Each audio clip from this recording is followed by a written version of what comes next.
Hi, my name is Angie and we are out at Camp 4 today, and we're going to be talking a little bit about watering and irrigation.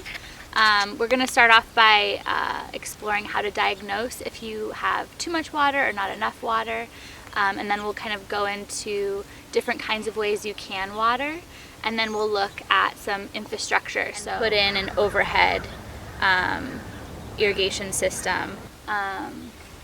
And yeah, so we're going to get started by trying to figure out if our corn plants are getting too much water or not enough water.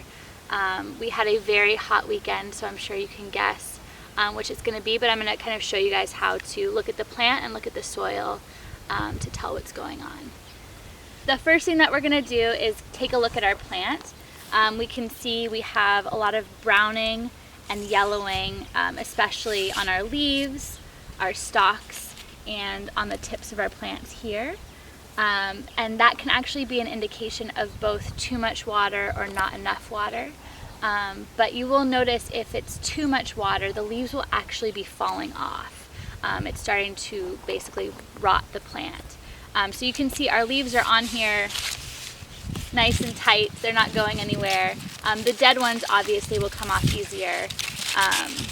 But for the newer growth up here, you can see even though the plants are kind of yellowing at the tips, the leaves are still attached and they're in pretty good shape.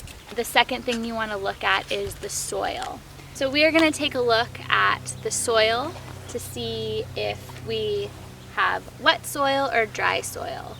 That will depend a lot on your soil type. Out here we did a soil test, which we'll show you in person when we all come out here. But a good way to do that is get a big handful of soil, put it in a jar and fill it about 3/4 of the way with water. Give it a good shake, and then you kind of let it sit for about 24 hours and your soil levels will settle. And you can kind of see the different soil types in the layers. You'll have sand and rock at the bottom, silt in the middle, and clay, which is the smallest particle at the top. And out here we have a good mix of clay and silt, which actually holds a lot of water. When the soil is very saturated, it's going to stay wet longer, but the problem is when it dries out, it's really hard to rehydrate. So we really want to be careful when we're watering out here especially, not to let the soil get too dry, because that means that you're going to have to water even more to get it back to where it should be. You can actually also do a quick little test by taking a sample of your soil to see kind of the soil type. And if it's kind of wet, you can squeeze it, and if it holds its shape, you know that you have more of a silty clay. But if it's loose and kind of falls apart, it's a sand. And our soil is pretty dry right now, so you're seeing it's kind of crumbling and falling apart like it would with sand. But just by looking at it, you can tell that there's like very small, fine particles in here. So we'll go into that more in depth when you guys come out here, and we'll look at a few of our soil samples that we've taken. But to check to see if your soil is where it should be, you need to know how deep your roots are going to go. So corn is a shallow rooted plant. It will grow roots between 12 and 18 inches below the surface, and so that's kind of where you want to check to see where your water is. So if you take a little tool, you can use your hands and dig around. Get a good amount of soil a few inches deep. And you can see when I squeeze that, it actually holds its shape a little bit better than it did in the beginning when I had that surface soil. So I know the surface is not very saturated, but the deeper I go, there's a little bit more moisture in there because it holds its shape a little bit nicer. And I can also feel it in my hands and my fingers. There is some moisture in this soil, but it doesn't seem like it's enough for how hot our temperatures are right now. So for this, I would say it's being underwatered, and we should hand water it because obviously our drip irrigation isn't getting it to where it needs to be. So we looked at earlier how to test the soil for a larger plant, and so I wanted to demonstrate how to check for something smaller that has a smaller root ball. So you want to make sure that you're checking close to the plant because that's where it's going to be accessing the most moisture is near its smaller root area. So I checked right next to the plant and then a little bit outside to see to check for that soil moisture. So the best way to do it is just using your finger and going down to your knuckle into the soil.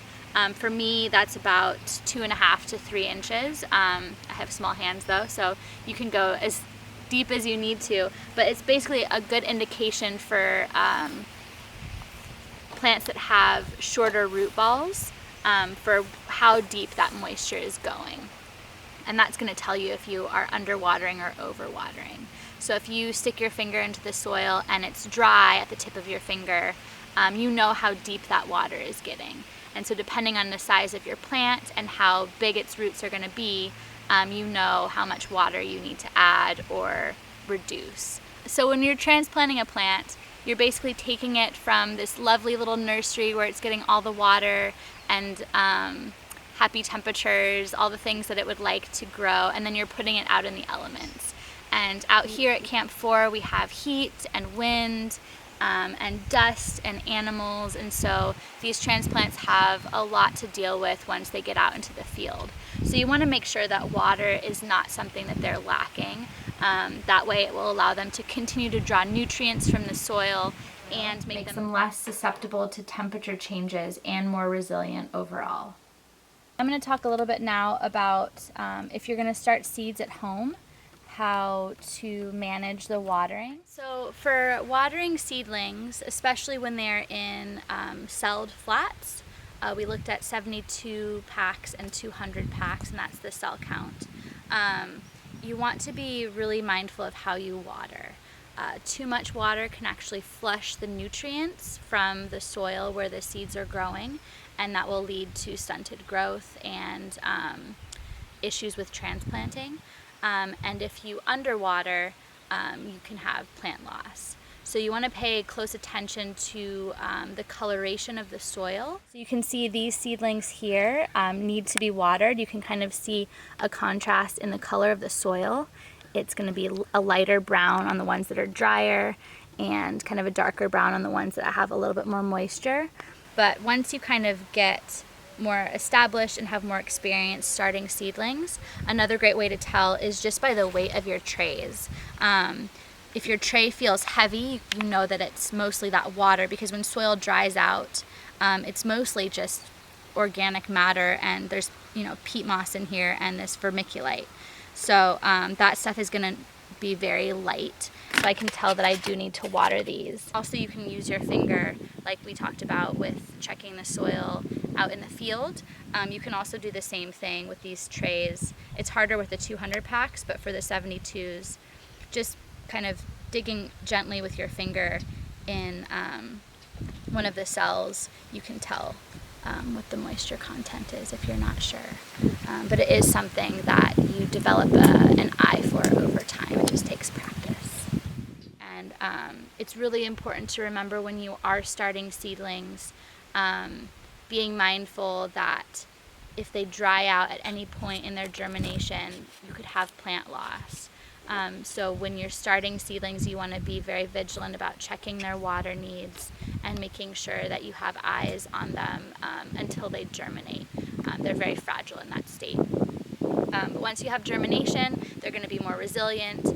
They're going to start relying more on photosynthesis and sending out their roots in order to get established and become strong and vibrant. So you will also notice that as your plants get bigger, their water needs will change. So small plants with small root balls are going to need less water than the larger plants that have more roots to absorb it through.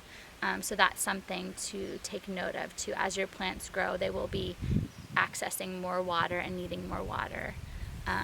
So it's important that you don't keep them in the cells for too long because it makes it difficult to maintain their water needs in these small packs. So right now we are going to start transitioning a bed that was planted in the spring and summer. We're going to be transitioning it into a winter lettuce bed.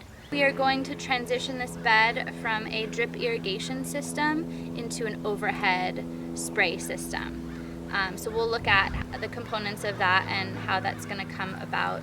But first I wanted to talk a little bit about managing your soil when you're transitioning beds. So we'll be adding a bunch of compost to this bed. The great thing about compost is it has a lot of organic matter that actually holds moisture in the soil. So the more organic matter you have, essentially the more water retention you will have, and hopefully you won't have to water as much, which is really nice. And since we're doing an overhead system, we want to limit the amount that we're having to water because, like I said earlier, you lose a lot of that water to evaporation when you use overhead. So the more organic matter you have in your bed, essentially the less you will have to water. So we'll look at that, what that's going to be in a second. But for now, we are going to add our compost. Okay, so I'm adding about a 5-gallon bucket of compost, and I'm going to spread it out evenly, break it up so that we don't have these big chunks in it. And like I said, the organic matter in this compost is going to help hold that soil moisture, but it's also going to add nutrients to the soil that the plants can use and help condition the soil overall. And you can see we're also, we got some decomposers in here. So our sow bugs and little tiny, what are these little guys? We have little springtails in here.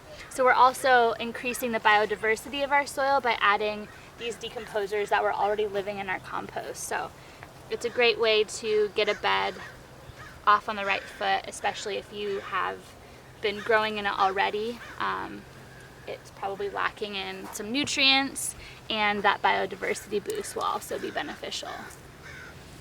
So today we're going to be placing the brown line with emitters with a solid black line that's going to lead to our overhead sprayers, and we'll see how those are set up in a second. But they're going to go down the row of the bed and provide even coverage of the seedlings as they germinate, and then continue to water them throughout their life cycle. So you can see this brown tubing has these little emitters here. These release a gallon of water per hour. We'll be pulling these out and plugging the holes with our goof plugs.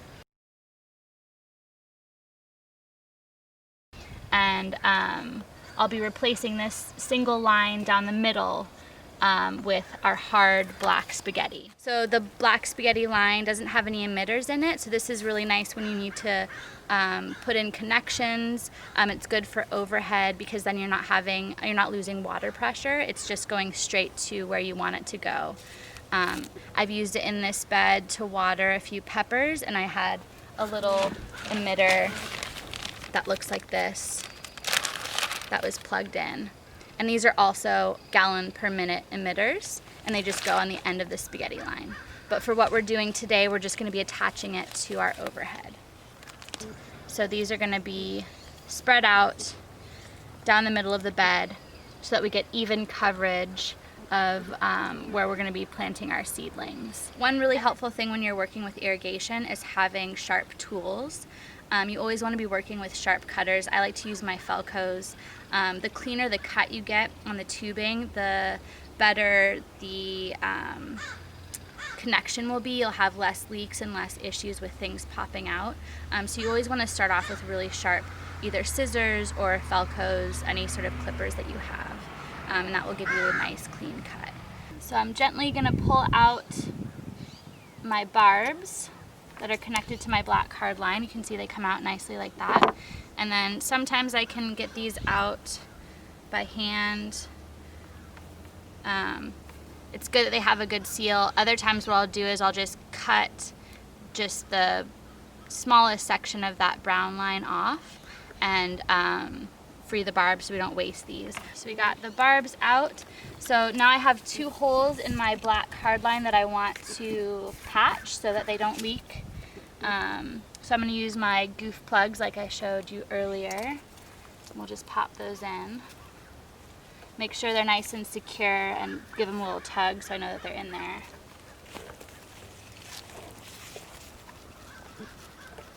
All right, so my goof plugs are in, and now I'm going to replace this black line, which I'm probably just gonna have to take out. So I'm using these to just gently pry the barb out. You don't want to cut the barb because then it will be stuck in there and then you'll have to remove your line, just like I did.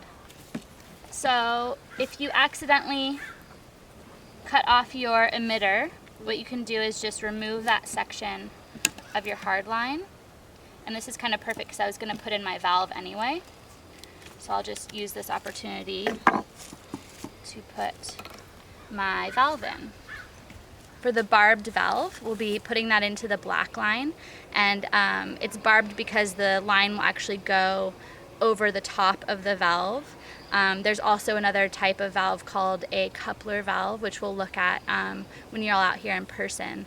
But the valve that I'm putting in today is just going to allow me to affect the flow of the water to this bed specifically. So I could turn it up, I can turn it down to reduce or increase the water flow. And then also if I want to just cut off water to this bed completely, I can just shut the valve off. And everything else in the garden will get water except for this bed. So it's a good way to be able to control the water going to a certain area.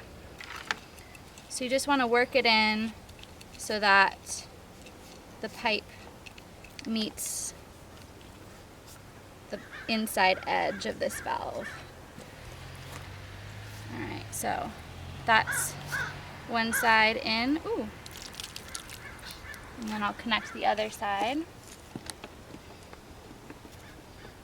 So I have my valve in. You always want to make sure that when you put in your lines, they're on the end of, they're past your valve. If I put a line here, it means I couldn't control it with the valve. It would just be controlled by whatever timer is set for the other, for the garden. So I'm putting it on the left side of my valve, and I'm gonna use my single barb into my black line.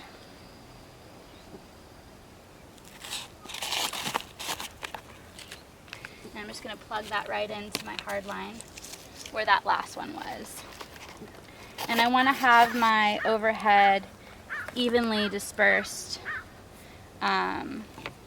throughout.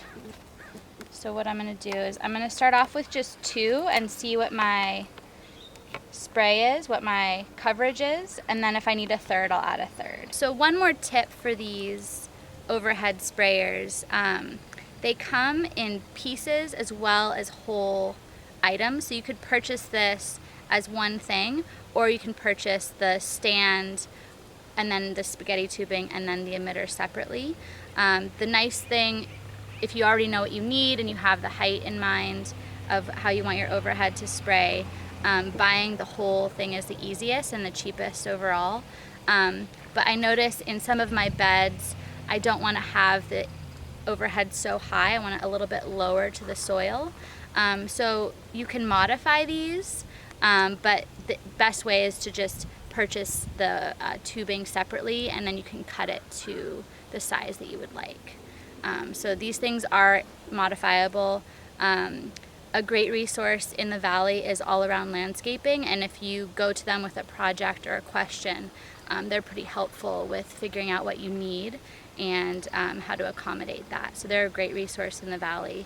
But just so you know, these things are pretty customizable, so you can buy the whole thing or just the pieces. So we'll have 2 kind of in the middle of the bed, and we'll test this out when we run it and see what our coverage is, but for now I'm just going to eyeball it. So I'm just going to use stakes to secure these lines, also to keep my hard line where I want it, and keep them from getting tangled. I've got my emitters. I might scoot this one a little bit. And we're going to test our coverage.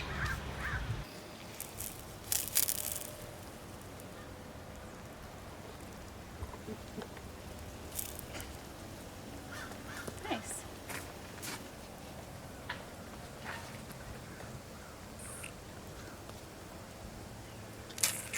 Ooh. All right, so this one is building up pressure. Let's see if it gets going. I can loosen it a little bit to open it up.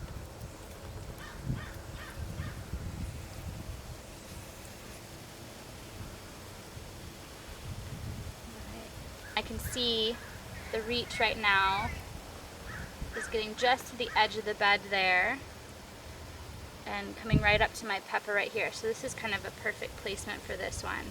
I'm going to show you how to punch a hole in your hard line with one of our little hole punches here so that I can add this emitter to the left side of my valve so that I can control the pressure and turn it off and on when I want to. So I'm going to clear off a spot, try and make sure there's not any dirt on it because I don't want to get any dirt in my tubing because that can clog my spaghetti in the long run. And what this has is just a little punch on it that I'm going to line up with the tube, and then when I squeeze it, it's going to punch a perfect hole for my barb at the end of my tube. And I'm going to have it kind of facing the side. So now that I have my hole, I can just stick my spaghetti with the barb right in there. Now I have the ability to control the pressure on both of these lines with my valve here. So if I turn it back on. So I know I've mentioned this before and I'll probably say it several more times, but you always want to check your soil. When we're looking at the soil here, it's been watering for about a minute and it looks pretty saturated, but when I go and touch it with my finger, I can see that it's only watered just the top layer of soil and it hasn't gotten down to either the roots or the seeds that I'm trying to grow. So you don't ever want to trust your eye. You always want to check, use your hands, get down in the dirt, and make sure that you're watering what you think that you're watering. That is probably one of the number one mistakes that I've made that I'm still learning, is to always check my soil and not just trust the systems that I have in place.